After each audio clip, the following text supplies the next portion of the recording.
Hello, toy fans. How are we all doing? I'm rocking the Iconicon t-shirt. I've got my Iconicon mug. This is awesome. How's everyone doing today? Yes, Iconicon, if you don't know what I'm talking about, an online convention where we're bringing together content creators from all across the globe, mainly on YouTube, for a 5-day convention in July. Planning is really starting to ramp up now. We're kind of filling the schedule, and there'll be a lot of announcements coming soon. So before we get started,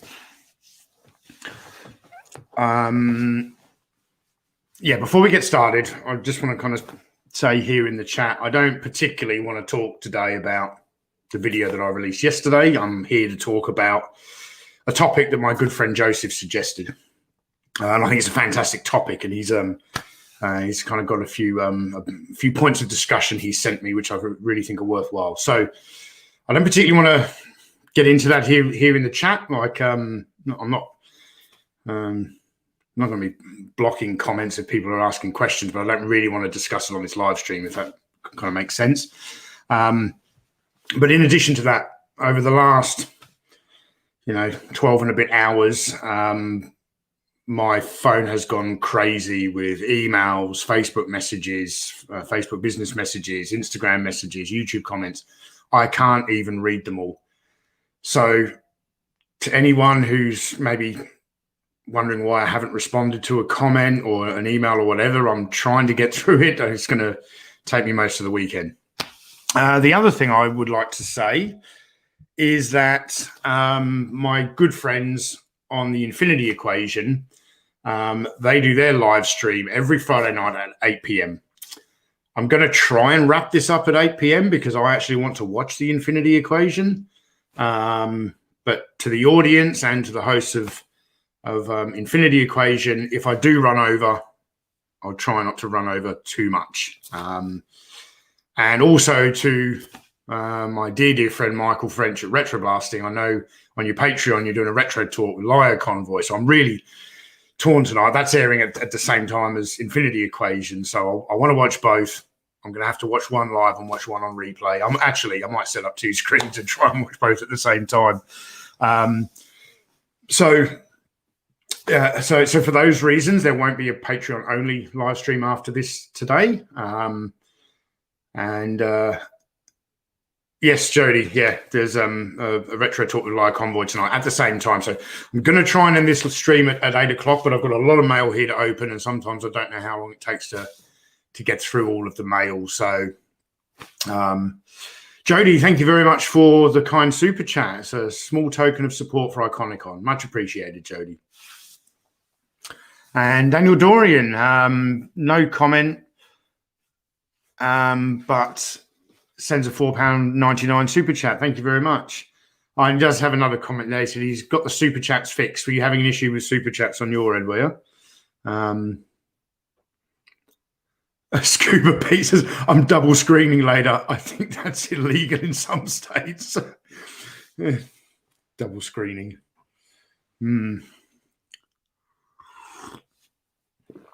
So what I want to talk about today, and as I said, well, first of all, I really want to thank my friend Joseph for his friendship, but particularly over the last few days. And Joseph, I asked him, I was like, hey man, I've got this live stream on Friday and been so busy with other stuff that I haven't even thought up a topic. Have you got any ideas? And he's like, yeah, he suggested that we discuss the rescaling of both G.I. Joe and Action Man, kind of what worked, what didn't, the pros and cons, why it was done. So I think, first of all, I'll talk about, I mean, anyone who's been watching my channel a while will know a lot of this kind of Action Man history, but very, very briefly, to recap. The original G.I. Joe figures, and these ones here are the early release figures from 1964.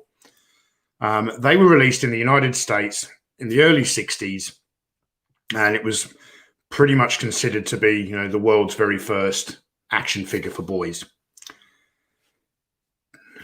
2 years later, a marketing guy from Palatoy, 1 year later, a marketing guy from Palatoy, which is a British toy company, goes to the United States, sees a G.I. Joe, and brings a couple of them home for his grandson to play with in the UK. And he watches his son play with his stuff, and then he goes to Palatoy and he's like, hey, we should approach Hasbro and see if we can bring G.I. Joe to the British market, which they did in 1966. But with G.I. Joe being a distinctly American name, they had to change it. And the company also very wisely didn't want it to be a solely military name. They wanted to be able to create adventurous sets and sporting sets and other kinds of things. So they came up with the name Action Man. A guy named Harry Trowell, I believe it was, came up with the name Action Man. For the first few years, the toy lines were very, very similar. And then in probably around 1969, 1970, they basically went in very different directions, and G.I. Joe started to go away from the military themed stuff due to the backlash from the Vietnam War, and became the Adventure Team, and you had the Hunt for the Pygmy Gorilla and sets like that. Whereas Action Man went, they did a lot of other adventurous stuff, but they did go very, very British. They went very military, but they also went very British military. And particularly the first few years of the decade 1970, they were bringing out all of these very classic British. There was a whole series called Famous British Uniforms, and there were ceremonial uniforms, combat uniforms, the British Parachute Regiment, the Royal Marines, all of this kind of thing. I need to take another sip of tea from my Conicon cup. Plockman040 says, excuse me, at Analog Toys. Hey, Tony, I know Bob and the design team showed you concept sketches on the 3 3/4 designs. Are those on the net? Those concepts are in the video. If you're asking for a copy of those concept drawings without the watermark on it, the Action Force Development watermark, no, they're not available. And I've put those images on. Yeah, I put those images in the video with that watermark at the request of the original designers. So I will never, ever be releasing the image without the watermark. But yeah, to answer your question, every single design, concept, prototype, photo has appeared in one of my Action Force videos. Bob sent me a wealth of information and I've put it all in the video. So you just, if you want to look at the 1982 stuff, that's where a lot of the concept drawings are, you go to the video about 1982.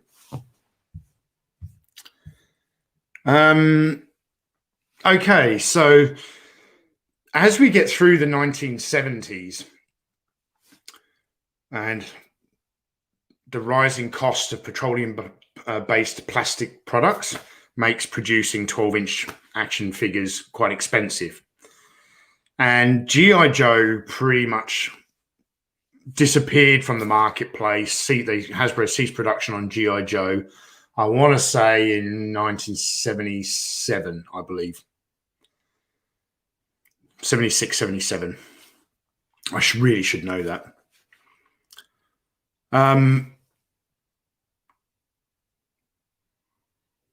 So G.I. Joe goes away from the marketplace in 1977. Action Man is still going. And then, of course, we have the introduction of the Star Wars movie in 1977, and then the subsequent toy line that didn't come out until 1978 that changed the face of the boys' toy market the world over. So G.I. Joe and Action Man were in two very different places at the time. Michael Johnson, says you did amazing research for the Action Force videos. And yeah, and those videos would not have been possible without the help and kind generosity of people like Bob Breakin, some of the original designers. So yes, I did a lot of research, but I was also given a lot of information. So I greatly appreciate that.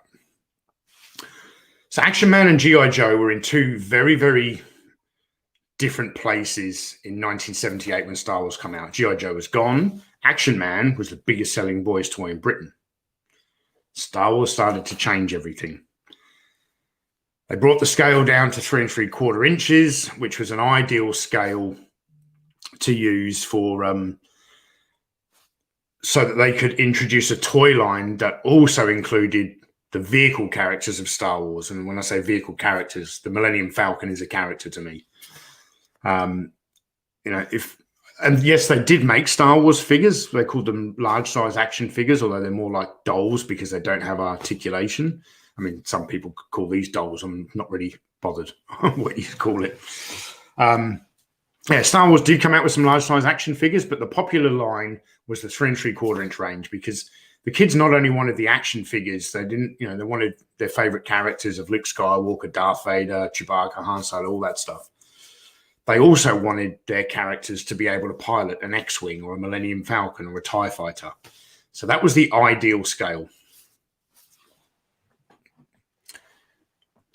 Jason Keane says, Action Man had the Germans as enemies. Did G.I. Joe have enemy figures? Well, they were never marketed as an enemy.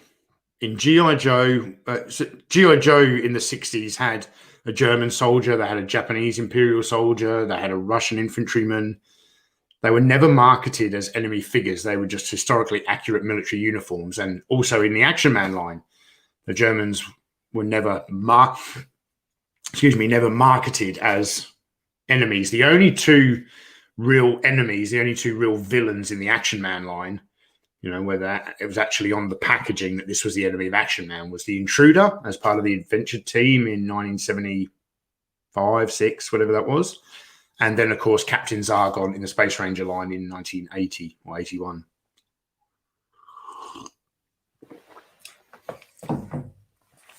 So following the popularity of Star Wars, the marketing team or the design team at Hasbro start hatching a plan, I believe in 1980, to bring back G.I. Joe, but to bring G.I. Joe back in the 3 3/4 inch scale that you see here. Because of the popularity of Star Wars. And I believe, if I remember this correctly, back in those days, if you kind of launched, if you presented a marketing idea for a new toy line, it would take around 12 months to bring the concept to fruition and get it into toy stores. So I believe it was around 79, 78, Hasbro started coming up with plans for G.I. Joe in the 3 3/4 inch format. But a lot of the ideas were rejected, and it took a long time to build the concept. And I actually think it really benefited G.I. Joe to take that extra time. And they were going to go to Toy Fair in 1981 and opted to hold off another year and come out in 1982. They came up with Star Wars had the movie, they're going to have a comic book. So they came up with the concept of the comic book, obviously famously written by Larry Hama. They created characters with backstories, which was not a thing in the original G.I. Joe line. G.I. Joe was more of a generic character, and you could imbue him with your own personality as a child.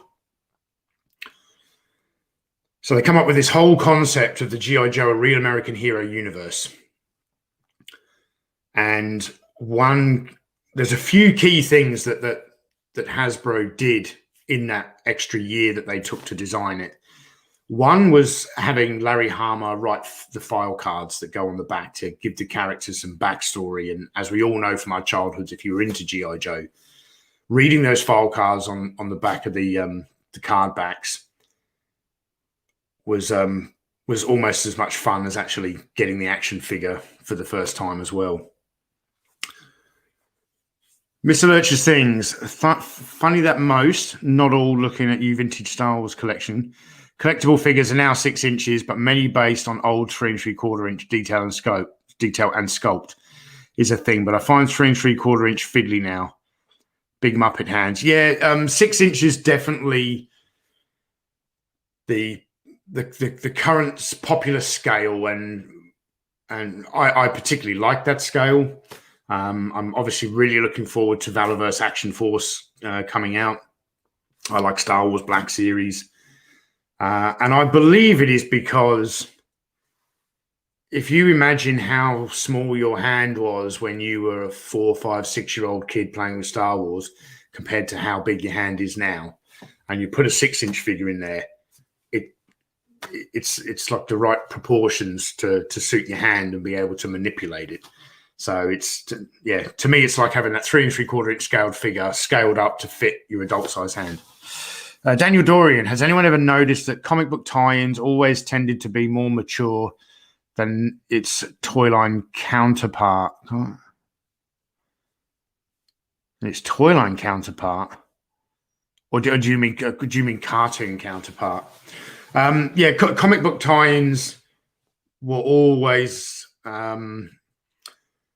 I much preferred. I liked the He-Man and the Masters of the Universe cartoon. I grew up on it. I consumed it a lot. I enjoyed the cartoon, but I much prefer the stories in the action figure mini comics that you would get with the action figures.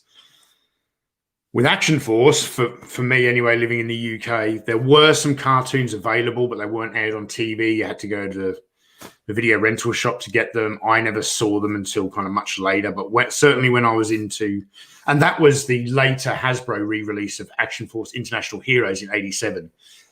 Back when Palitoy were doing their Action Force in the early '80s, it was the Battle Action Force comics. The comic storylines were far better, I think, in both those cases than the cartoons. Where was I? Yeah, so with G.I. Joe, I talked about the file cards. The other really key thing that Hasbro did was they said, look,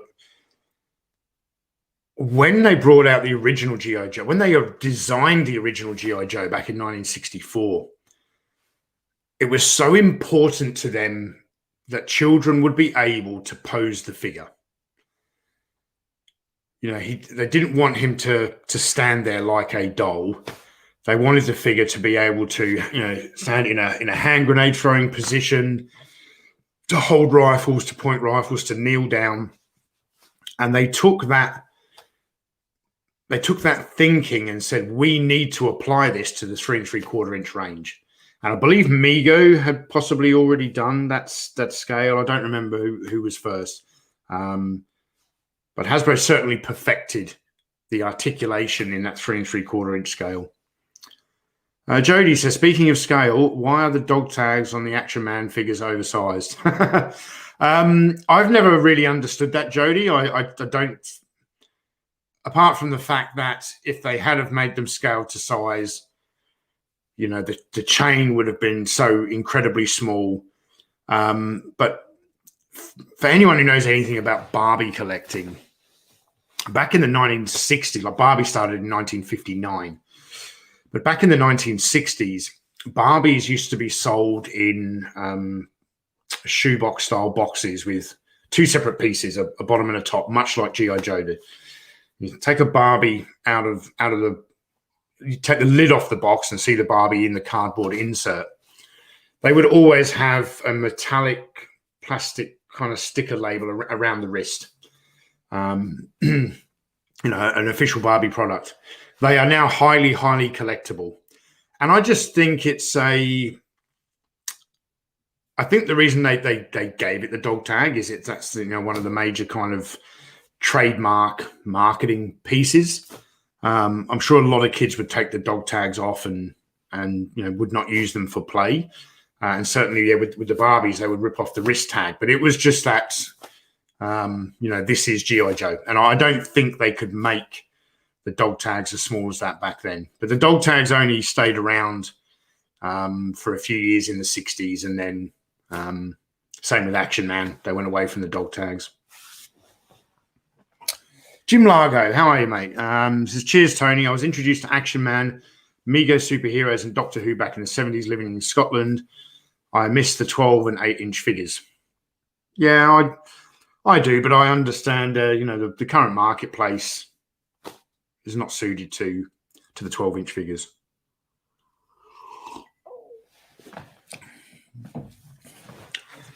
So, G.I. Joe comes up with the comic backstory, the file cards, they introduce articulation, and then they launch G.I. Joe.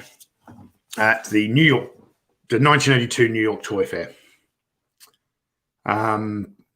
Brian Dillingham towards a flag. Yeah, we'll see if that pans out one day. Thank you very much, Brian. You're very kind every live stream. A lot of people have said in YouTube comments over the years to me on Action Force videos that that's just a G.I. Joe ripoff. They've also said that about Action Man, to the point where I at one point made a video kind of clarifying. Action Man is not a ripoff of G.I. Joe. Action Man is a licensed rebranding of the product. And the Action Man actually went on to last far beyond G.I. Joe, from 1966 to 1984, whereas G.I. Joe was 1964 to 76, 77. No one within either company, Hasbro or Palitoy, thinks that either was ripping each other off. They were collaborating. There are a lot of Action Man sets, like the Fight for Survival set in the G.I. Joe line was a Palitoy designed product that was sent across the Atlantic. You know, the uniform was slightly recolored, but the dog sled and everything was a Palitoy design product. That's not a rip-off. All right, it's not a rip-off, it's not a knockoff. So when it comes to Action Force, a lot of people will say that, you know, it's a rip-off of G.I. Joe, it's a knockoff. I've had many discussions with designers at Palitoy around this. At the same time that Hasbro, and I've got evidence of this, which I think I showed in that Action Man is not a G.I. Joe ripoff video. At the same time that Hasbro were designing this range, the 3 3/4-inch Real American Hero range, Palitoy were completely oblivious of what they were doing. They actually had not really communicated much with Hasbro since G.I. Joe went away, because there was no need for this cross-Atlantic collaboration anymore, because they weren't making that product. Hasbro were doing different stuff, and Palitoy were continuing with Action Man. So Palitoy, again, to compete with Star Wars, and the strange thing here is because in the United Kingdom, Star Wars was being sold under license from Kenner by Palitoy. So Palitoy had the two biggest brands, but Action Man was, although it was originally licensed by G.I. Joe, they had gone on to make it their own product, and they were very proud of the toy line. It was homegrown, it was their flagship toy line, and it was quintessentially British. And they wanted both lines to succeed. They wanted Star Wars to succeed, and it certainly was succeeding. But they also wanted Action Man to continue to succeed and to continue to be profitable, because that is a product that by that time they were making it all themselves. They were no longer taking anything from Hasbro. It was their baby, if that makes sense. So they decide to shrink Action Man down to the same scale as Star Wars. And they were doing this in 1981. At the same time, Hasbro in Pawtucket, Rhode Island, was doing the same thing. And both companies were completely oblivious of what the other was doing. And then in January and February, I believe, of 1982, G.I. Joe: A Real American Hero launches at Toy Fair in New York, and Palitoy's Action Force launches at the London Toy Fair within a few weeks of each other. I don't know how they can be ripping each other off, because they had no idea. Like, you know, this is 1982. There's no internet. You know, they used to, I don't even know if they had fax machines then, but, you know, they would have to, you know, mail design drawings to the Orient, and it was a long process to get an engineer's approval, mailing things back and forth and all that. Retro Blasting, no late to be sorry, man. Sorry. No need to be sorry for being late. God, that came out weird. Ruben Meyer, no question. Just want to tell you I really like your channel, and it's 0100 in the Netherlands, and I'm drinking a whiskey to your health. Thank you very much, Ruben. Cheers. Yeah, so that is how we kind of get to the situation in 1982, where both Hasbro in the US and Palitoy in the UK launch a 3 3/4-inch scale toy line. Because of the previous relationship between Palitoy and Hasbro, when they were collaborating and sending design ideas back and forward between G.I. Joe and Action Man. Design ideas such as the realistic hair, the flocked hair, and the gripping hand, Palatoy inventions that were put into the G.I. Joe line. The talking voice box and the eagle eyes, a Hasbro invention that went across the other direction to Palatoy. So they were constantly collaborating. But then since G.I. Joe went away in 77, that relationship, it didn't sour, it just wasn't there.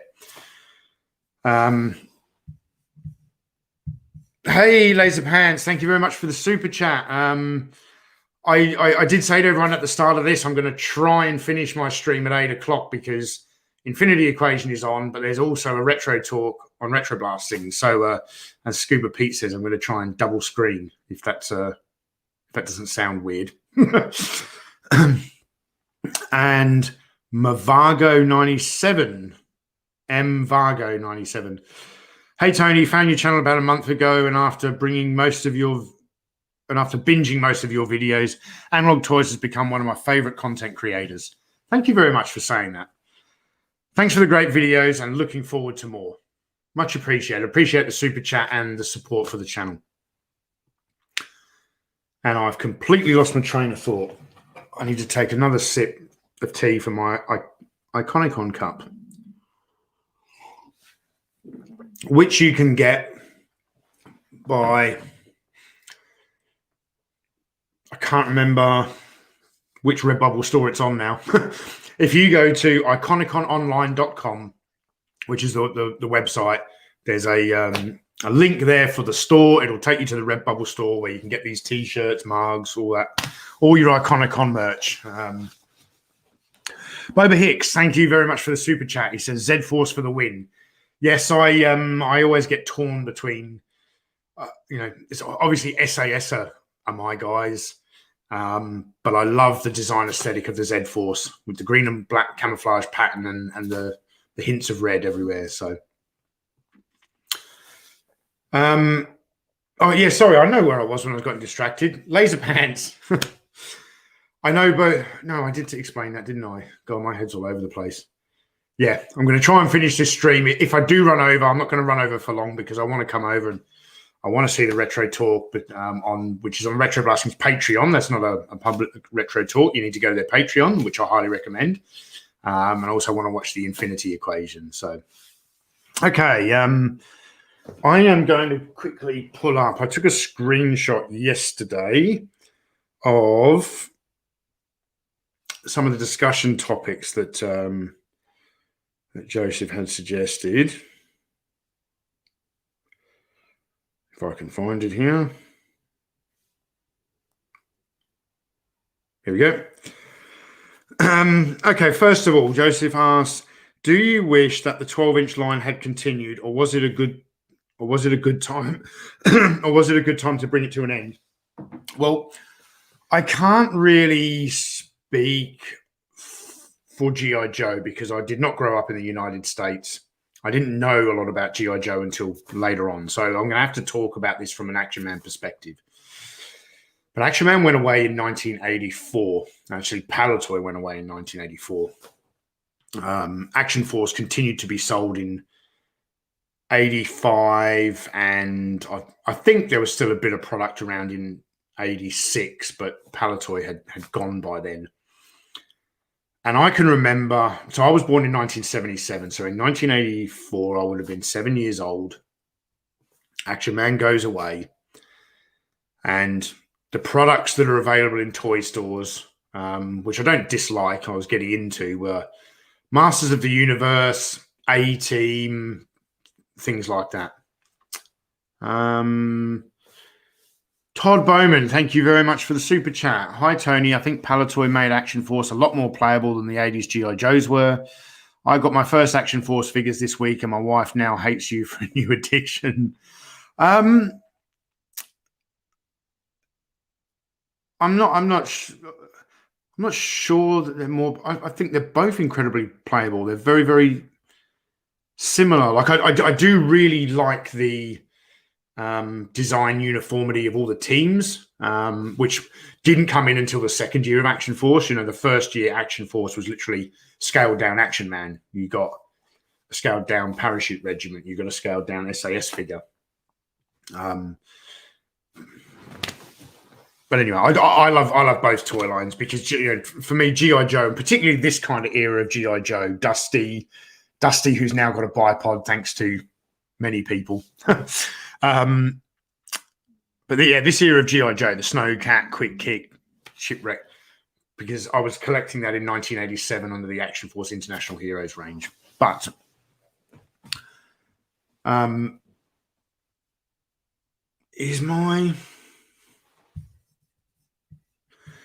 sorry, I was just checking that the power to my laptop was on. It is.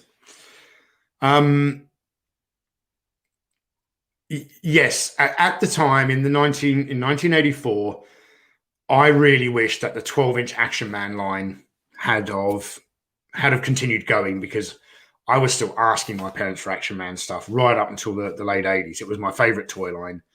And I actually felt a bit cheated that, not cheated, just, you know, you can't help when you're born, but I was always, as a child, frustrated that I had an older brother who had a lot of Action Man stuff, and I knew Action Man was a lot bigger in the 70s and even the early 80s when I was or the very late 70s when I was too young to be playing with Action Man. I was always frustrated that it wasn't around for me to enjoy. I wasn't around to enjoy it.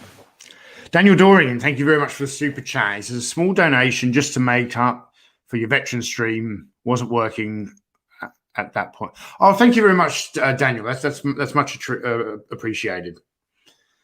So yes, I really feel like at the time that I wanted Action Man to continue, but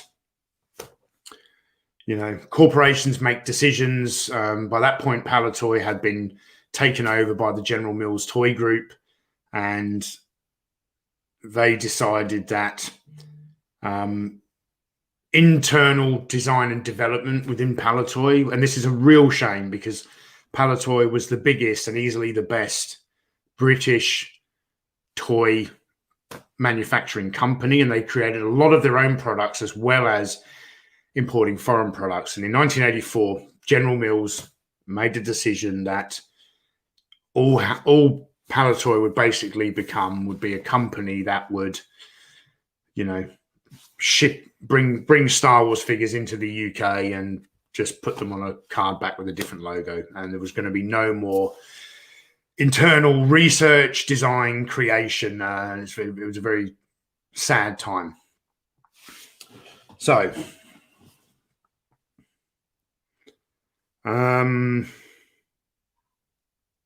so yes, I do think the 12-inch line had continued. I kind of understand why it didn't. Certainly in the United States, I understand why it didn't.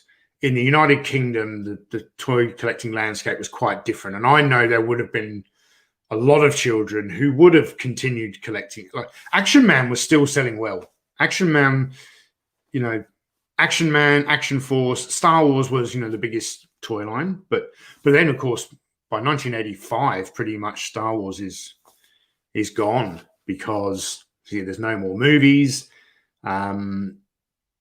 I actually think if Palitoy had have held off, or it wasn't Palitoy, sorry, but I think if General Mills hadn't have made the decision to close down the Palitoy design department and shut down Palitoy and just make it basically an import company, that following the end of like the Star Wars era, we would have seen a resurgence of the Action Man toy line. I really feel that either that or possibly Action Force. But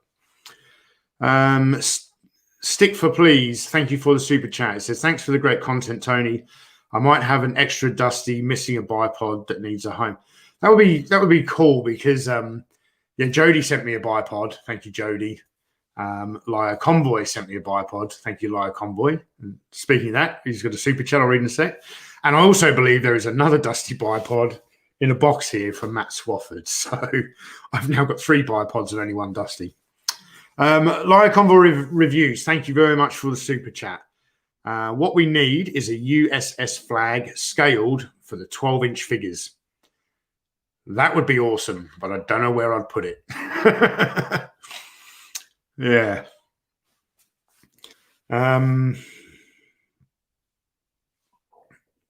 Okay. So Joseph also asked me, did the 3 3/4 inch line diminish the 12-inch play for you? No, it really didn't. It really didn't. I would find that in the early 1980s, when I had Star Wars toys and I had Action Man toys, it would be kind of whatever fitted my mood at the time. Some days I would play with my Action Force and my Star Wars.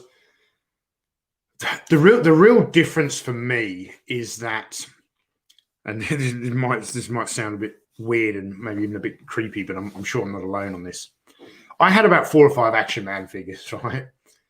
But my favorite Action Man figure, I had given him a name, a backstory, and he had become my personal friend.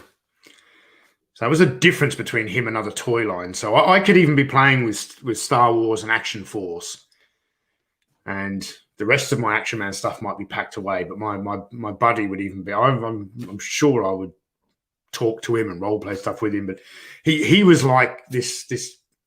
You know, some kids have imaginary friends. He was.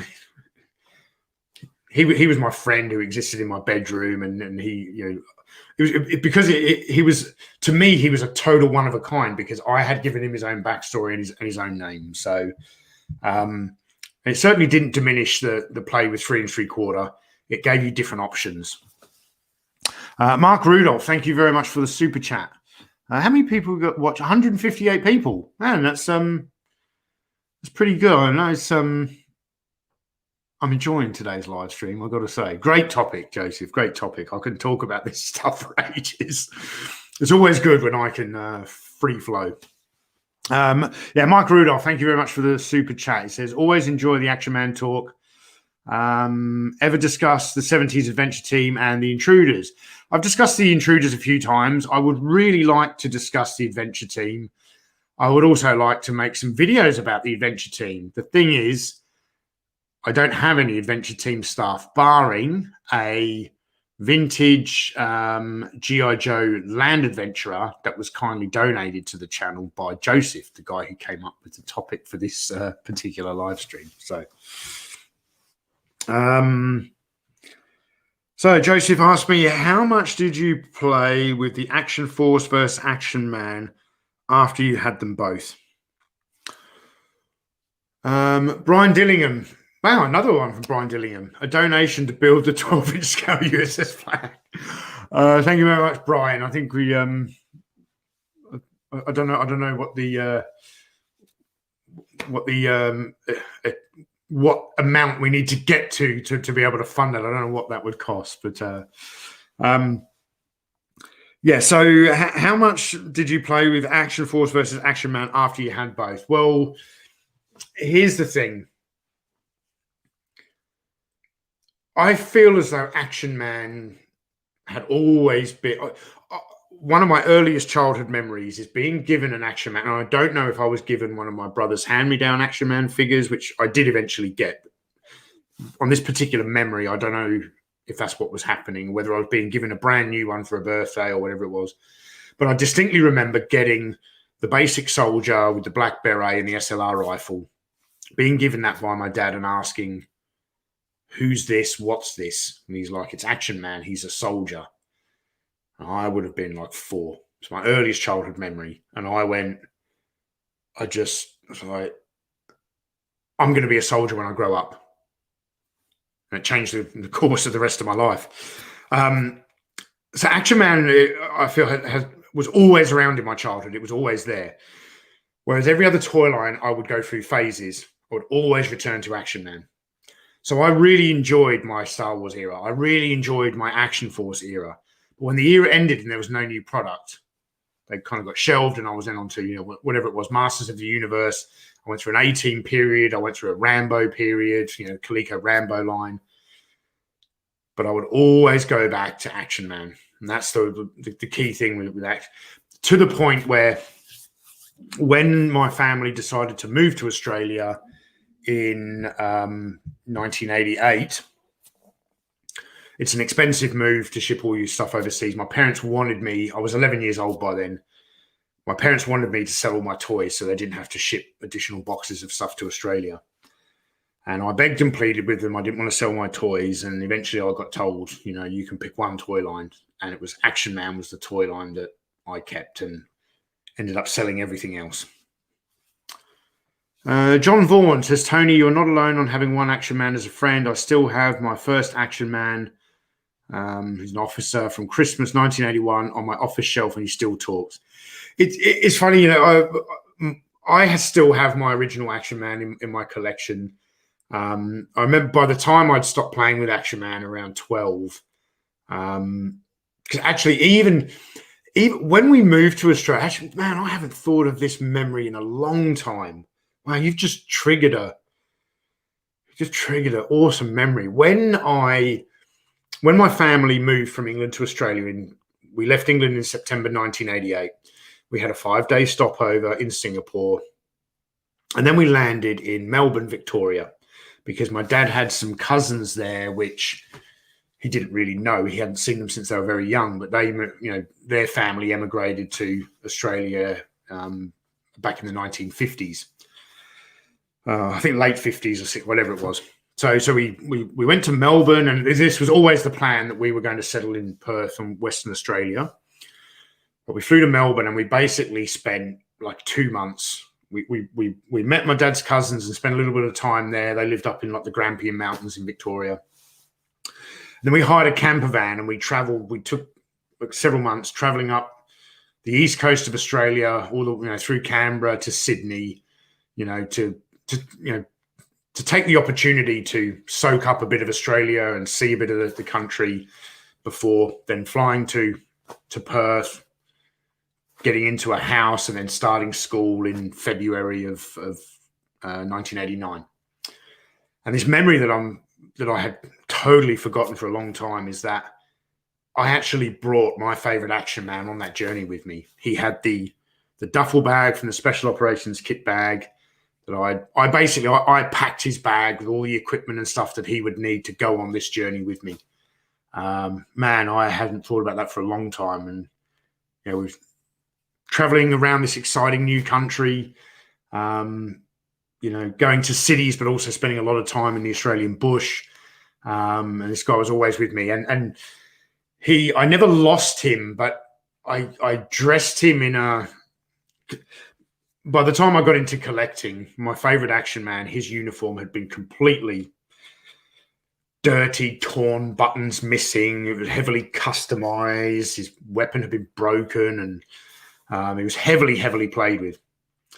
So at some point, I dressed him in another Action Man uniform, put him into the collection. And over the years, I have completely forgotten which uniform I put him in. And I'm like, Action Man figures all look the same. You can't tell who's who in the zoo. And then for a live stream sometime, I think last year, I was pulling some Action Man figures out to set up for a live stream and found this guy was really, really loose. He must have been sitting in a vehicle or something because he couldn't stand up. And then I started to notice something. I know it's my Action Man because I remember lighting a match and striking it across his arm to slightly melt the plastic to give him a scar, a bit like, it's part of me giving him a backstory, a bit like Rambo in First Blood when he sews up his own arm. That's how I know it's him. So he is now dressed in a Space Ranger outfit, and because he's so loose he can't stand, he sits on top of a box in the cabinet right next to my desk, and I will never again put him into the cabinet because I want to know that's my Action Man, and he sits up on the shelf. So long way around my ass to get to my elbow to tell you that story, but there you go. Mr. Lurch's Things, thank you very much for the super chat. He says, I can't hang around. I need to get filming myself today.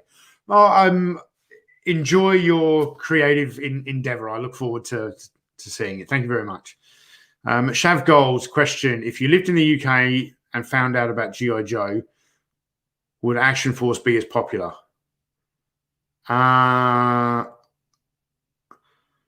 I'm not sure what you mean. I lived in the UK. I didn't find out about G.I. Joe till later, but we couldn't get G.I. Joe in England, so I don't see how it would have ever affected the popularity of Action Force, and it's still the same. A lot of similarities.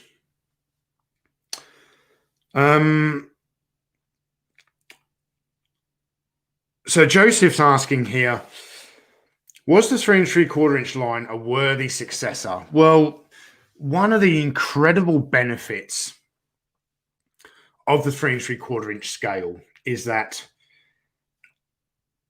vehicles for the Action Man line and G.I. Joe line are incredibly big due to the sheer scale. I've got this motorbike and sidecar here. I wanted to put a vehicle on the table to discuss this. When I was a child, I had a cheap blow molded knockoff German motorcycle and sidecar made by a company called Shirley. There was a company that made a lot of knockoff vehicles for Action Man. I had that, and I had a Jeep, and I think I had an armored car. The armored car was my brother's and was handed down to me. I always wanted the Scorpion tank, but it was big, it was expensive. You start getting a lot of these vehicles, and you're a kid living in England in a small room. Parents haven't got space for that kind of thing. So I know a lot of kids from my generation who were into Action Man that I talked to tended to have somewhere between 2 and 5 Action Man figures and 1 or 2 vehicles, and that was it. The benefit of this scale is that you could have tanks, hydrofoils, F-14 Tomcats, aircraft carriers. That's one of the things I do really like about G.I. Joe, Action Force, Star Wars is all the different vehicles, spaceships that you can get. It gives you the ability to completely change your play scenario when you can have motorized battles between Joes and Cobras, or Action Force and the Red Shadows. So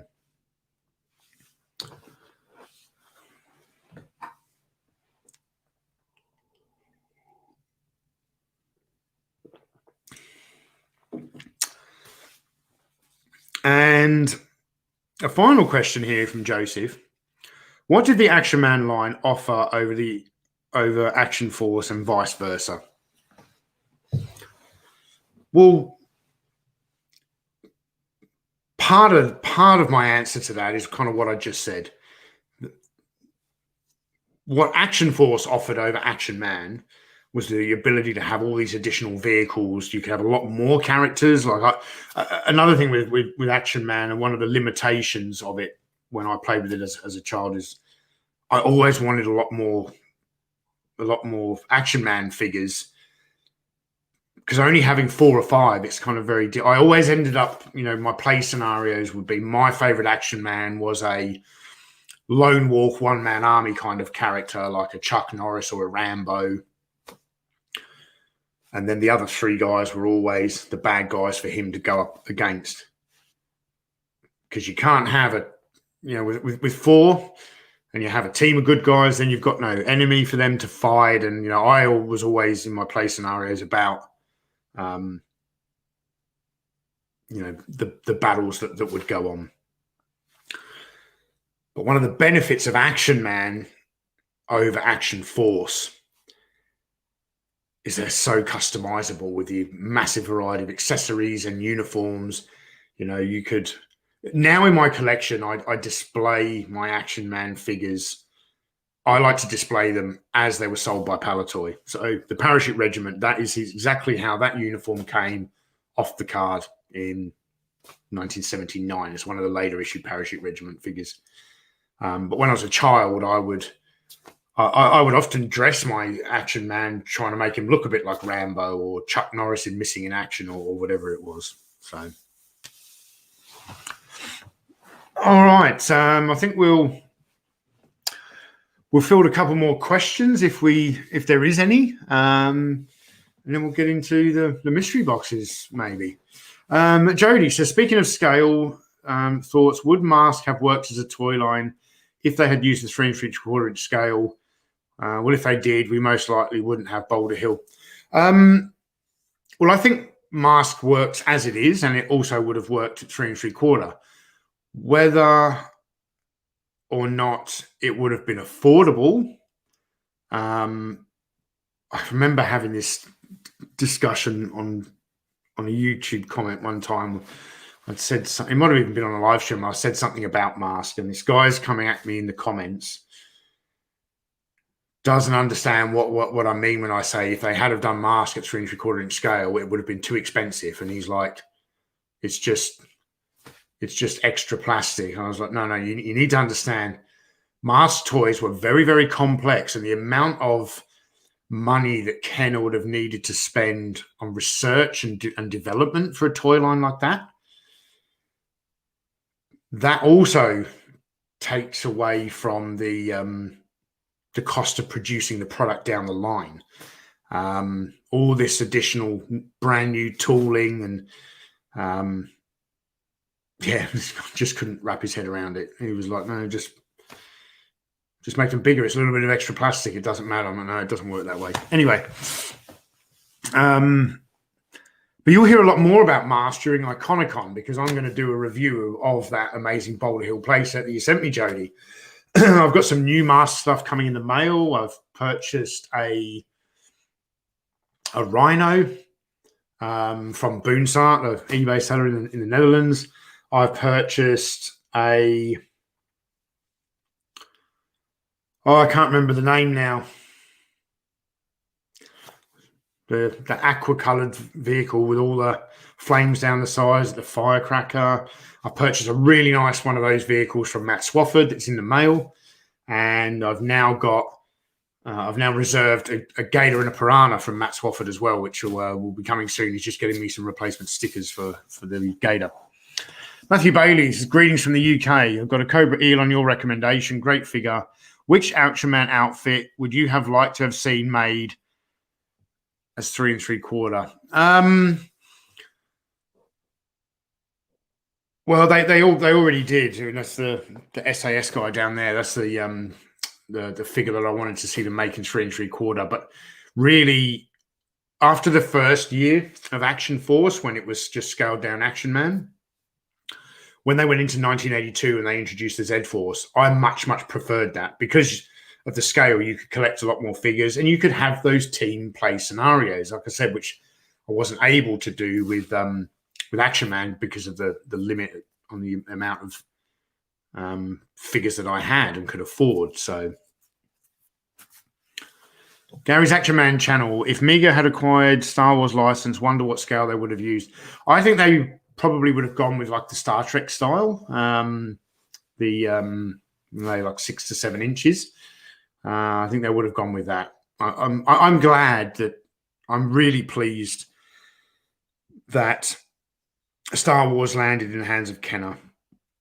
And looking back now, I know like the popular scale for Star Wars now is 6-inch Black Series. That's, we're talking about adult collectors here, but in the late 70s and the early 1980s, the 3 3/4 inch scale for Star Wars was the perfect scale for that toy line.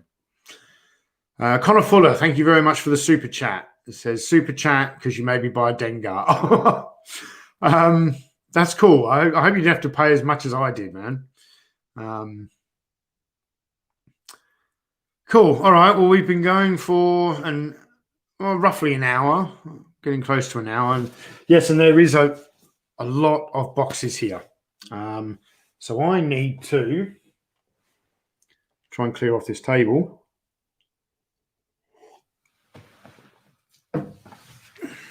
And we'll get into the mystery boxes.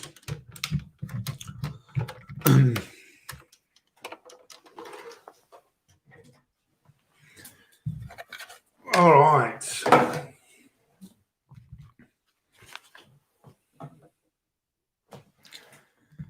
I've got mystery boxes today from, I've got 2 from Keith Holmesley.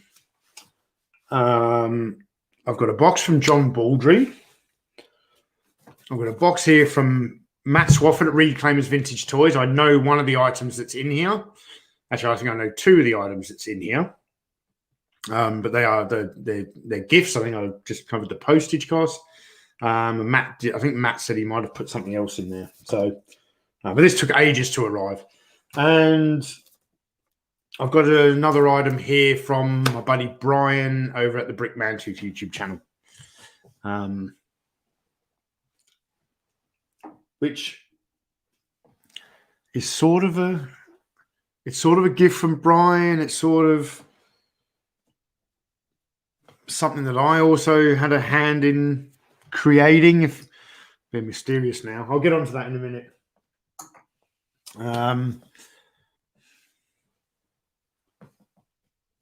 Just get all this stuff packed away.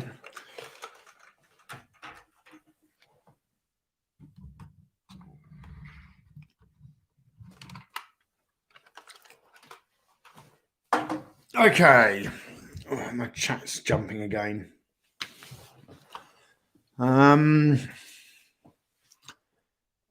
Plockman040 says, "Hey Tony, would you like to have had Space Rangers and Zargon in 3 3/4 inch scale action for?" Yes, we got Space Force, and I think they didn't introduce Zargon by that stage because they were doing the Red Shadows. But yeah, I would have liked to have seen that. That would have been cool. All right. Here's the parcel from Matt.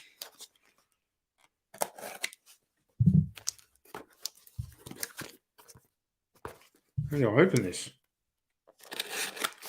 So this is from Matt Swafford, Reclaims Vintage Toys, who I just want to go on public record and say is an awesome dude and an absolute pleasure to deal with in the vintage toy collecting space. He sells toys over on Instagram. You can also,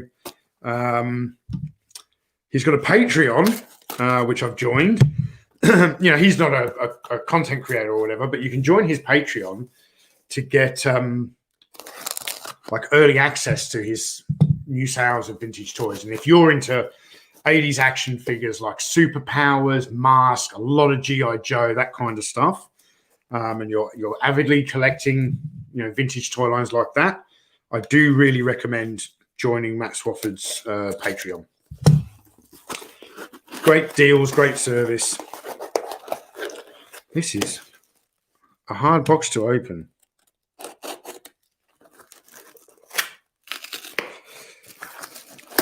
Okay, I got there in the end. Wow, I can't believe a little box like that gave me so many challenges.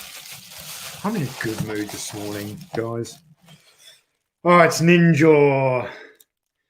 So Matt sent me a message quite a while back. This took ages to get here, but Matt sent me a message. He's like, "Hey man, I've got 2 Motu Origin Ninjas. Do you want one?" I was like, "Yeah, man. How much do you want for it?" And he's like, "I'll just cover the postage." He's like, "Do you want it in the card?" I was like, "No, I'm going to take it off the card back." He's like, "Oh, well, I'll rip it off the card back to make the package smaller and postage cost smaller." So, not sure about this guy's head sculpt. I don't know whether I like that or not, but otherwise, not a bad figure. Not bad. I'm keen to look at his accessories. Oh, yes. Oh, Matt, I've totally forgotten about this. So Matt has sent me a Dusty bipod. That's not what I'd forgotten about. So there's my 3rd Dusty bipod. I've got to go out and buy some. I'm going to buy, I think, a Tiger Force Dusty, that's missing the bipod. I'll get it a bit cheaper. But no, what Matt has sent me, if you can see there, is the weapon for Lampreys, the pilot of the Cobra Hydrofoil that Jody sent. So the only thing now missing from that hydrofoil is the spotlight lens, which is missing on many, many hydrofoils. And I'm really not that bothered. And I'm probably just going to buy a repro. But now that I have this, I might make a video review of the Cobra hydrofoil because I had that toy for Christmas in 1987. It was awesome. So thank you very, very much for that, Matt.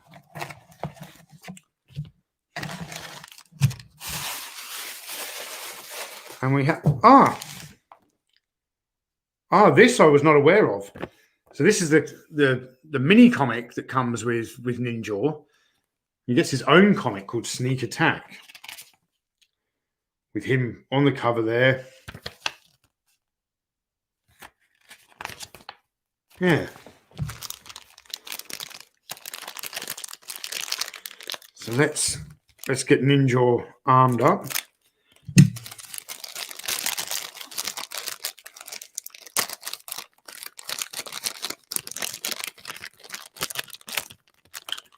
Plockman040 says Ninja isn't as blue as I remember. When did you remember him being blue? He was always black.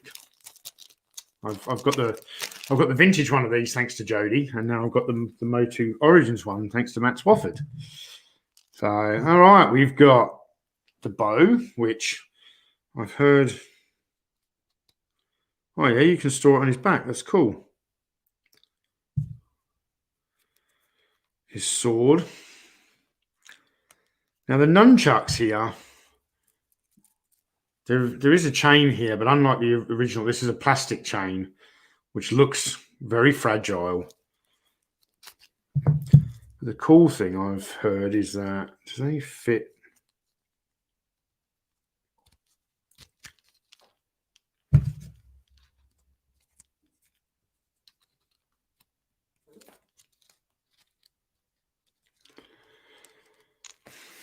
These fit on the back. He can carry his bow on the back or his sword, his nunchucks there.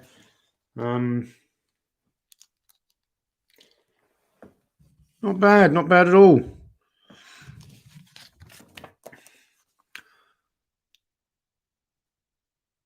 Plockman said Ninja was blue in Power Rangers. I don't know much about Power Rangers. I've never watched that. Not my thing.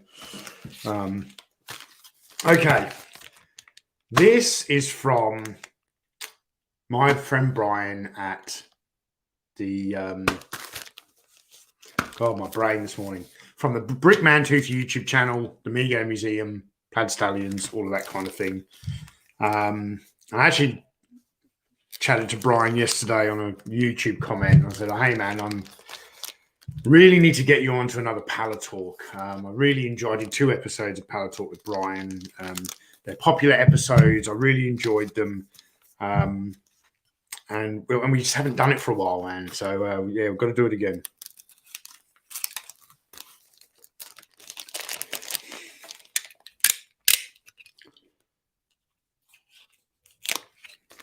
Very careful here.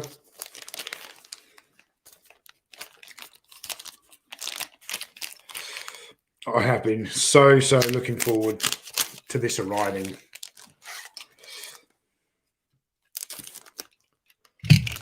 This is going to be awesome.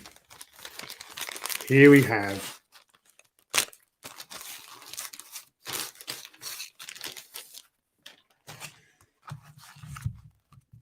my copy of Toy Ventures issue number 3. This is so awesome. And for anyone who doesn't understand why I'm so excited about this, A, it's got Captain Zargon on the cover, but B, I wrote the article about Captain Zargon in this magazine, and I'm so honoured that Brian wanted to put my article into his magazine. Anthony Whitehead, thank you very much for the super chat. Just enjoying the live stream, and it's always good to hear Tony getting to talk about Action Man, Action Force, and G.I. Joe. Thank you very much, Anthony Whitehead. I also need to get you onto a Pallet Talk one day. I really enjoyed your appearance on All Things 80s. So, and I think are you doing a retro talk on Retro Blasting's Patreon soon as well? I thought I saw that somewhere. Awesome. Yeah, so, and yes.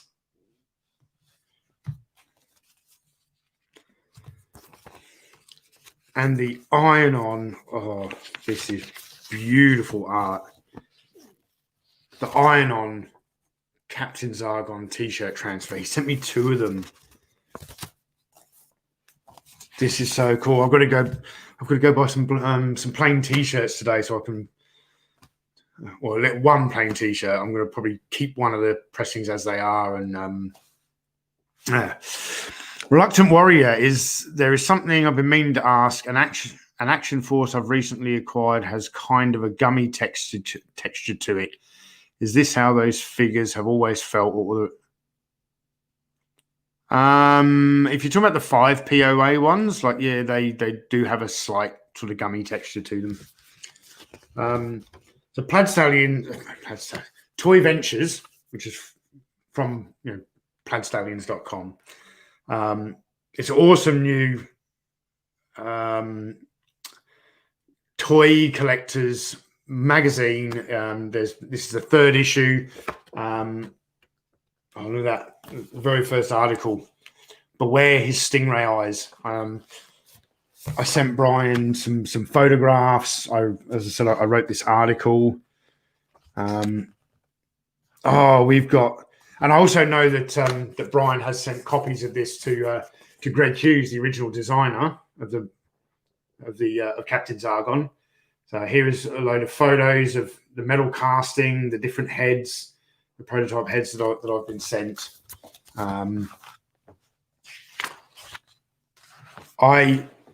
Right off the top of my head, if anyone's going to ask where you can order a copy of Toy Ventures from, I don't remember off the top of my head, but I'm sure if you go to pladstallions.com and then search Toy Ventures, there'll be a link somewhere.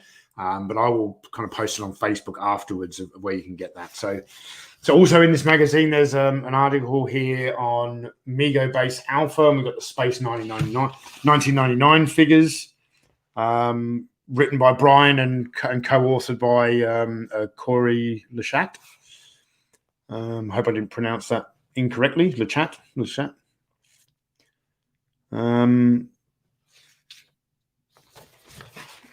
I remember I used to collect Tomart's Action Figure Guide and magazines like that were really popular. And of course, with the rise of the internet and everyone just being on phones these days, kind of magazines have died away. And I'm so proud of Brian of not only launching this publication, but the fact that it's become so successful. I'm sure I saw a post the other day that this magazine is actually for sale now in a very well-known like toy collecting area of Tokyo. It's available in some comic shops. You can order it online, but it's actually in some stores in Canada and stuff like that. And it's been a success, and I'm so pleased that it has been a success, Brian. So you deserve it, mate. Keith Knight sends me £5 just because. Thanks very much, Keith Knight. I'm going to buy a pint with that £5.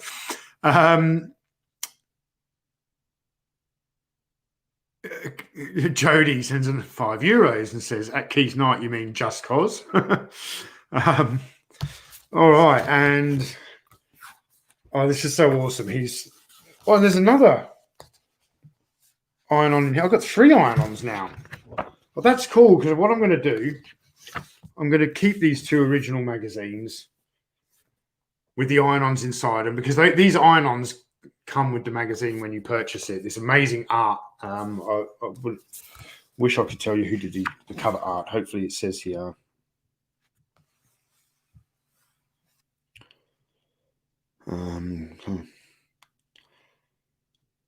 Tim Barron.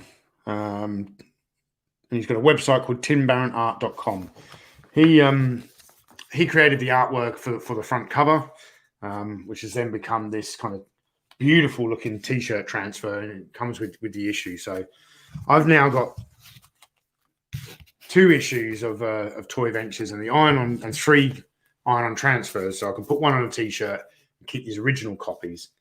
I can't wait to read this magazine. Maybe that's the first time I've ever appeared in a print publication. Like my article, I believe so. I've done video content. I don't know if I've ever been my writing has been in a publication before, but yeah, that's very cool. Very cool. Okay, this box here is from John Baldry, a very kind supporter of the channel. Thank you very much, John. I didn't even know John was sending this.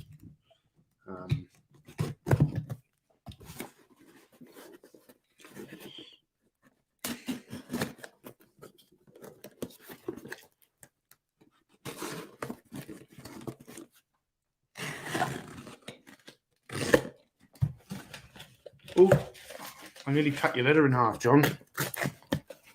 It's stuck to the tape. Sorry about that. I've written the letter a little bit big.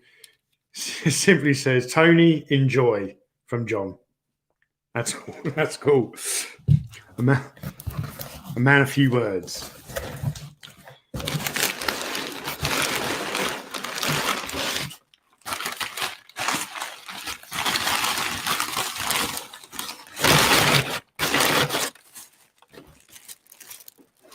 Got a Target bag here, and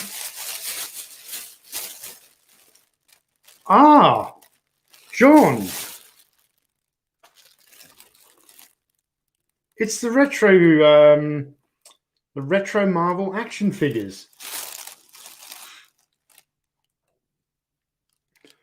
You know, when I saw these online, I had no interest in them, and now I have this exciting, colourful Captain America card back in my hand. I quite like it, and I'm telling you straight away, this is not coming off the card. I like the card too much. That's awesome, John. Thank you so much. And it looks like it's the Hulk. It is my favorite superhero for my Hulk collection. That is that's awesome. I love the feel of the look of these card backs. I don't know how many of these figures has Hasbro put out. I'm not sure. And we've got here, this is funny, Action Micro Figures. It's the world's smallest G.I. Joe. It's Duke. Oh, John. Brickman2 says, hopefully not the last time you're in Toy Ventures. I hope not too, man. Let me come up with a few ideas that you know, 'cause I get the I get what Toy Ventures is all about, and I need to sort of come up with the idea of an article that I know is going to suit that magazine, and I'll ponder some ideas and I'll throw them your way, and you tell me which one, and I'll get to work on another article, because I really enjoyed that. Thank you very much, John Baldry. This is very much appreciated. All right. Now we get to Keith Holmesley's boxes. 2 boxes. Brickman2 says, doors are always open for a pitch. The first one was perfect. Yeah, I just felt that Captain Zargon would fit the magazine, and it clearly did. It was an awesome cover, and I really hope it's doing well. From what I've heard from it, it is doing well. So, this is a heavy box. So yeah, Keith sent me 2 boxes, and it's weird. I don't believe he sent them at the same time, but they arrived on the same day, both boxes. Oh man, this is heavy.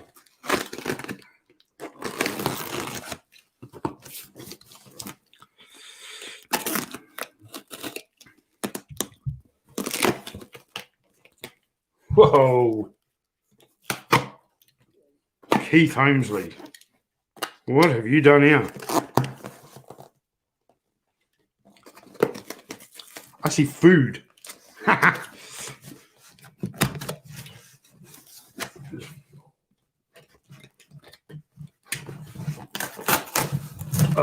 All right.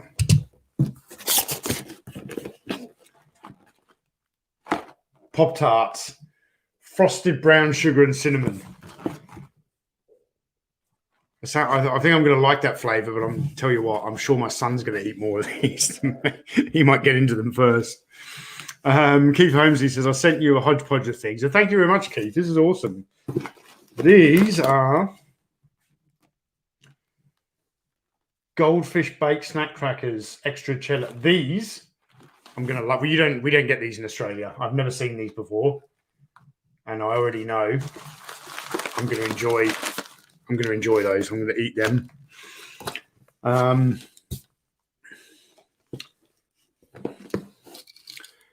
The Dukes of Hazzard, the General Lee. This is from Ertl. Wow, this is a vintage. Thank you very much, Keith. Thank you very much. Knight Rider from the Jada Toy Company. So I saw a Jada toy vehicle in Kmart the other day. It was from Black Panther. I can't remember. I'm not a car guy that much. I don't know when I say that. I'm not very good at identifying what car is what. Obviously, I know what the Knight Rider car is, the kit car. Yeah, but I saw it, and it had a small Black Panther figure with this like die cast. I think was it 1 to 18 scale, something 1 to 12 scale. This is awesome.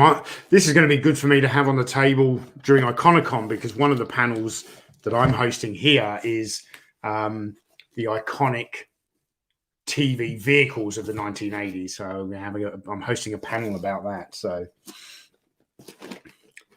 oh damn, Keith, the General Lee I just seen is cracked off the bubble. I hope that wasn't mint in the bubble when you sent it. It looks like it's been hit by the A1 original sauce, Shake Well. Is this like steak sauce or barbecue? For steak, pork, and chicken. Or I like some steaks, man. I've got a barbecue out on my balcony. I have a steak at least once a week, so that's going to be awesome. I've never tried A1 before. This is cool.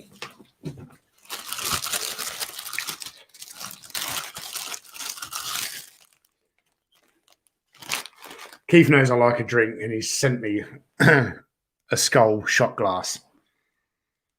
I'm gonna maybe have some Maker's Mark out of this later. Thank you. This really is a hodgepodge, but it's an interesting hodgepodge.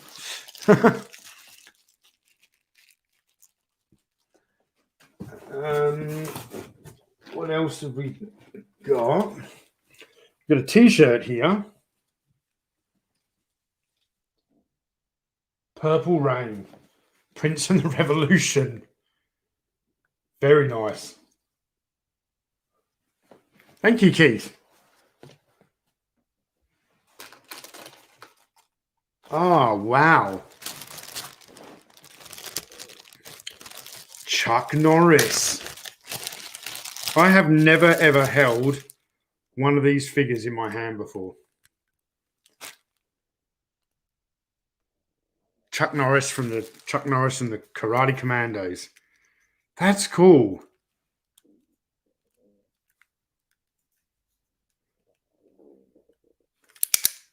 Whoop. That is really cool. I like that.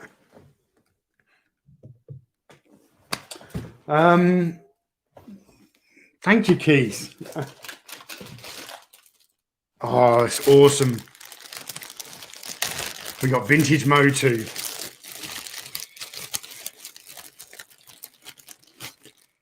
Keith has sent me Battle Armor He-Man. And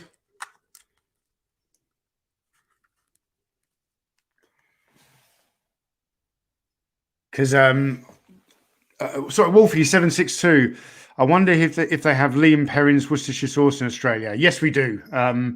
Yes, we do. My Gracie uses Liam Perrin's Worcestershire sauce in a lot of cooking. Keith knows I've done those year by year collecting guides to Masters of the Universe. So 1982, 1983. I do really want to make 1984, and there's some things missing from the collection. And one of those things is this guy. So Keith Knight, yes, it is. It's got 1981 on the bottom, but I wasn't sure if that was sometimes a copyright date. It is not reflective of the date of manufacture. But now that I see the card back, it's definitely the 1981. Running out of room on the table here.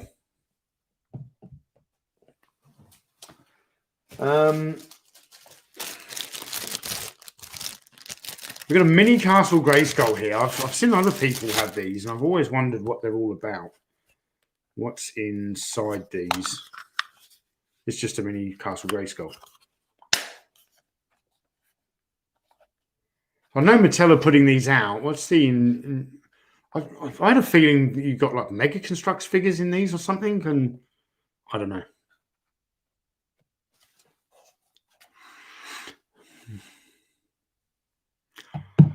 Scuba Pete. Wow. That is a key piece of information that if you had have told me some time ago, I might have laid down belly first on a surfboard and paddled all the way to the United States to come and see Maker's Mark Distillery is only 1 hour away. I'm taking you there, man, one day. We're going to go out for a steak and we're going to drink some Maker's Mark. I don't drink a lot of whiskey these days, mainly because, as I've said on Patreon, and I don't mind saying here publicly either, I have a problem with alcohol. I drink too much. I'm not exactly an alcoholic. I binge drink. So I try and stick only to beer because it doesn't do as much damage to me as drinking, spirits and stuff. But, Keith Holmesy, there says they have minifigures in there. Oh, cool. Don't hassle the Hoff. It's David Hasselhoff. I've always wanted this figure, just because. I mean, one day I would like to get the talking car as well, the kit car, but really nice condition. Thank you, Keith. Him and Chuck are going to guard my shot glass. Todd Bowman says, my best friend works at Buffalo Trace, which is near Makers. Scuba Pete and I can take him on a distillery tour. That would be awesome. I would love to do that.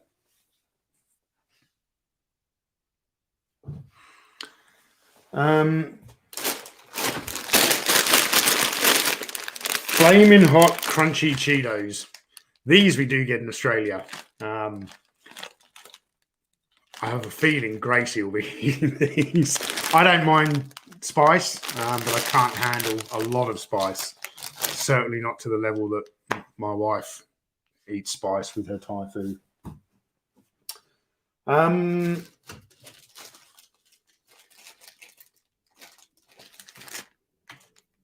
Oh, Keith. Keith has sent me the ghost for the Ecto one. The real Ghostbusters Ecto one from the Kenner line. Thank you very much. He knew I needed this, so that's awesome. This is like Mary Poppins bag. This box, it just keeps going.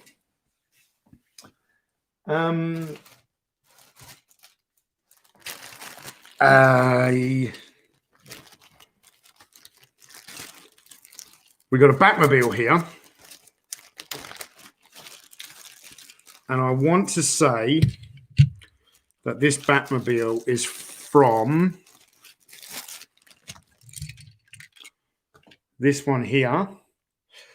George Aitken sending you more skips and frazzles, Tony. Do you like mini cheddars? They're doing 6. Yes, I love mini cheddars. Thank you, George. But man, you don't have to send me stuff. I know it makes these live streams fun and everything, but I've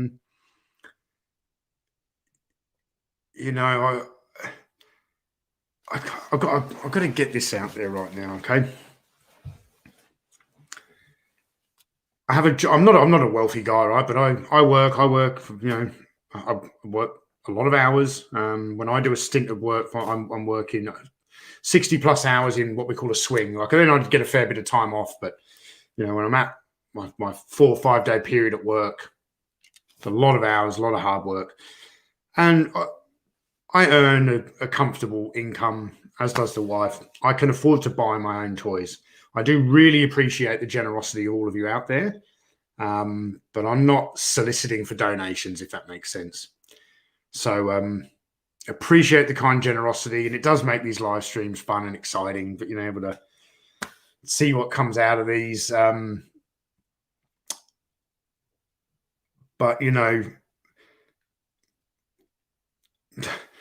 there's a reason I mentioned earlier in the live stream, because I think I've talked about, now that I've got Boulder Hill, I've talked about the Rhino a few times. I don't want someone to go out and buy me a Rhino. So I've told you guys I bought my own Rhino, and I bought a number of other mask vehicles from Matt Swafford as well. So I'm looking for a Switchblade, but I'm going to buy my own. Okay. Right, back to this Batmobile. I think this Batmobile is from the Val Kilmer, which was, what was that? Batman Forever. And Keith, I really enjoyed your retro talk with Michael French. I'm just going to put all the accoutrements onto this.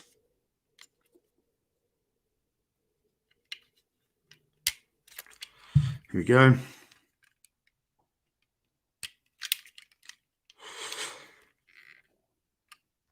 And I know in that you were really saying that you really liked this particular style of Batmobile, and I do as well. I think my favorite Batmobile is still the 1989 Batmobile, but there is something about this one that I like as well.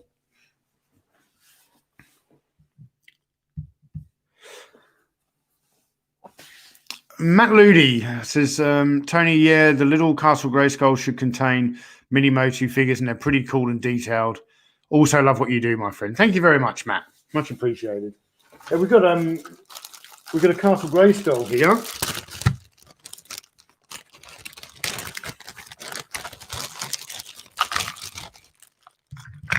There's a lot of stuff in here. Sorry, not a Castle Grayskull, a Snake Mountain we got here. Snake Mountain, and don't dial 911. We have got a keyring pistol shaped bottle opener. And I always need a bottle opener for my beers. And this bottle opener suits my personality somehow. Thank you very much, Keith. There's still more in this box, and there's another box. So I know the affinity equation is starting soon, but we got to keep going for a little bit longer here, guys. Oh, damn. Motu Origins Merman. Merman and Stratos are the other two Motu Origins figures I kind of want for my collection. And then I said I was going to stop. Then I saw photos of the new Wind Raider that look really cool. It's got his mini comic. Just reattach his arm there. That's come off in the mail, but no problem with Motu Origins if the arm comes off.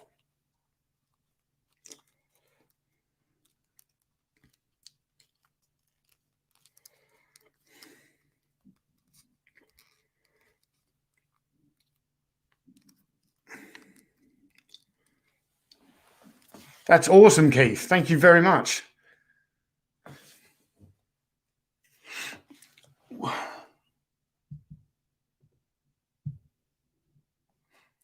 I need to.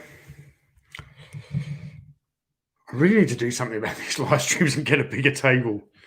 The studio is not really big enough to accommodate.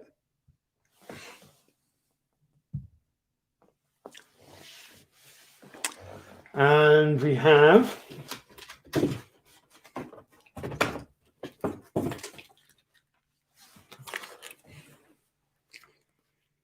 Attack Light. That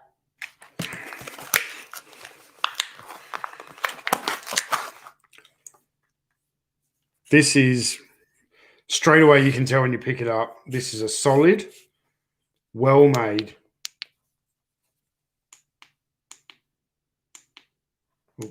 I hope no one triggered no one's epilepsy. I really hope I didn't trigger anyone's epilepsy there. This I've got I've got a tack light somewhere, that I used to carry in Iraq.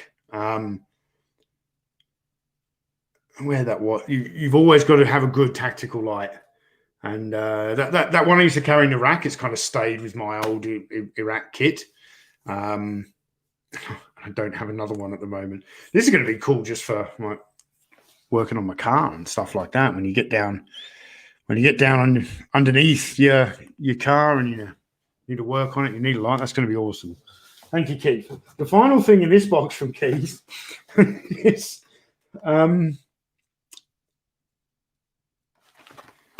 it's a G.I. Joe Retro Collection Snake Eyes. And I know Keith knows my thoughts about this line because I made a video about it.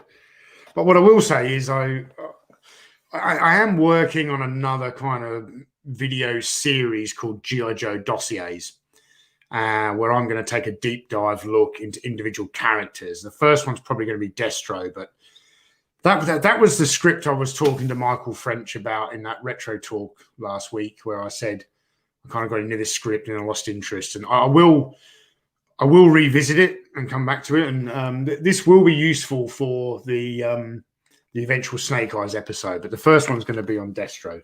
So thank you very much, Keith. Okay, we now have another box here, also from Keith. This is the last box. Thank you ever so much, Keith. How to open.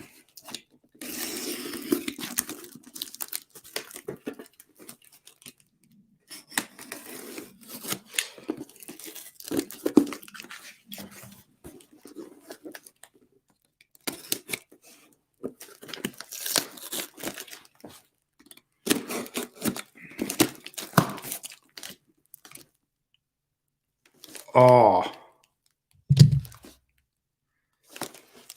I see a NECA and a Batman symbol here. I think I know what this is. I think I know.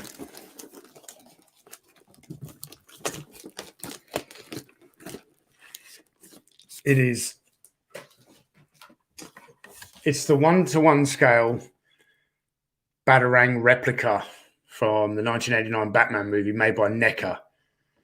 Keith, man, I remember seeing this online somewhere when it was first announced and messaging Keith on, I don't know, Patreon or Facebook or whatever. I was like, hey, Keith, have you seen this 1-to-1 scale Batarang? And he was like, no, I haven't seen that, dude. I'm getting straight onto that.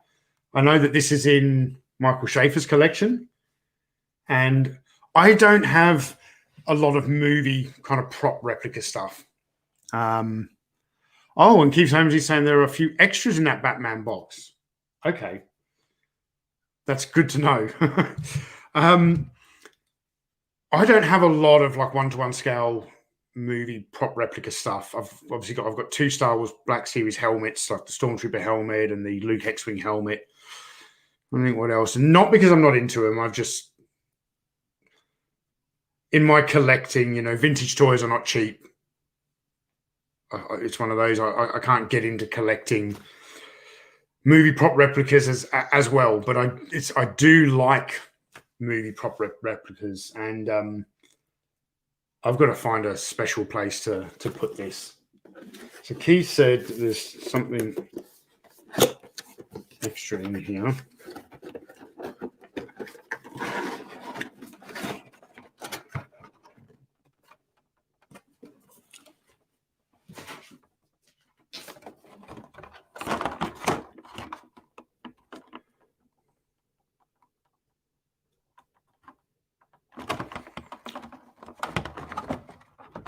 Oh wow! Oh wow! There's a note here from Keith. So I need to remove from this box somehow, from the packaging. And Keith says, USS flag. Number 1, the deck clip. Oh, sorry, 1 deck clip, 1 anchor. Your first 2 pieces of 160. This is actually my second and third pieces, Keith, because I've got 1 piece of the flag that George Aitken sent me. So he sent me the NECA 1-to-1 scale Batarang, and he sent me two parts of the flag. The deck clip and the anchor. That is so cool. That is so, so very cool. Let's have a look at this 1:1 scale batarang, eh?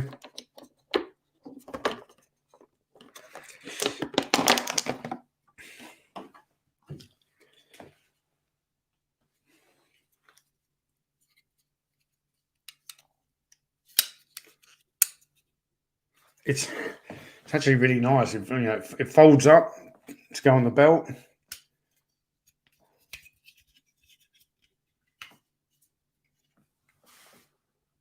Actually, for a NECA product, this doesn't feel too bad. It doesn't feel too... I'm not scared holding this that it's going to shatter in my hands.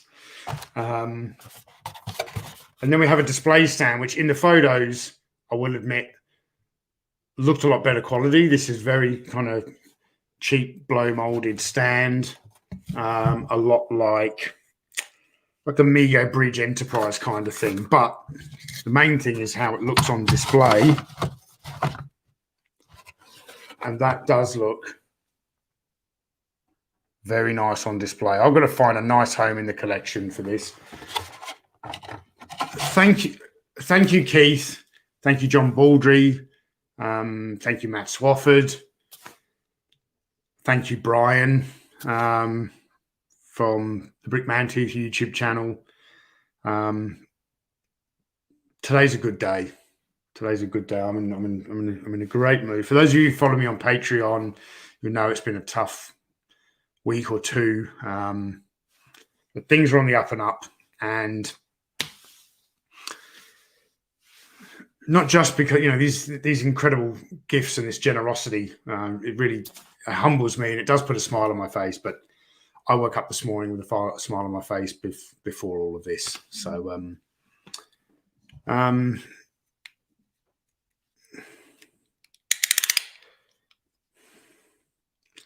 Keith Holmesley says, I love all Batman, but 1989 is my favorite. I can see why. And until I became an adult, Keith, I think I've mentioned this before. Like when I grew up in the United Kingdom, my parents didn't really take me to the movies. Going to the movies was kind of an expensive trip out in the UK. My parents never took me to the cinema. We had a Betamax at home, which for a year or two, and then converted to VHS. And my family were big movie consumers, but it was always video rental. I think the first movie I ever saw in the cinema was Crocodile Dundee or Crocodile Dundee 2. I think it was like the only film I ever saw in the cinema in the United Kingdom. Came to Australia in 1988, started high school in 1989, make some new friends. And I remember the highlight of the summer of 1989 was not only the hype around Batman, it was that in the space of, I want to say about 5 weeks, my circle of friends, there was like 4 of us, all of our birthdays were in the space of about 5 weeks. And every one of us, for our birthday, our parents took us and our friends to see Batman. So I'd gone from only ever seeing one movie in the cinema to seeing Batman 89 in the cinema 4 or 5 times in the summer of 1989. So that was awesome. Well, but it was the winter here in Australia. But yeah. Iced1138, thank you very much for the super chat. It says, saw your video, you're still awesome to me. Thank you very much. All right, guys, I'm going to wrap things up here. I do want to go and watch the Infinity Equation, but I'm going to hang around and have a quick chat with Michael Schaefer and Joseph. If you're available, man, I'm going to send you a link to jump into this kind of StreamYard thing behind the scenes as well. So you, me, and Michael Schaefer can have a chat, because Joseph and Michael have been helping me in the background. Tim Ward's taking a night off, and I really think he should. He deserves it. So thank you all. This has been a fun stream. And I'll see you in the next video. Don't forget, guys, Retro Talk with Lio Convoy over on the Retro Blasting Patreon has already started, and Infinity Equation. So thank you all for being here. And I'm going to sign off and see you later. Cheers. Iconicon is the first online event of its kind that brings together your favourite content creators around the globe from across YouTube and beyond for a 5-day convention celebrating 80s pop culture. Combining our crews, we'll be sharing live streams, interviews, podcasts and fully produced features covering 80s movies, music, toys, comics, cartoons, TV shows and much, much more. Hosted on YouTube from 7 to 11 July 2021, Iconicon's presenters include Retro Blasting, I Grew Up Star Wars, 2 Cents Toys, the Clobber in Times podcast, Midnight's Edge, Toy Polloi, Ed's Retro Geek Out and Analog Toys to name but a few, with special guests including former Palitoy chief toy designer Bob Breakin and legendary comic book artist Tom Feister. For more information regarding the presenters, special guests and the content schedule, visit the official Iconicon website at www.iconicononline.com and save the date because you won't want to miss this incredible event. Iconicon 2021. We're crossing the streams.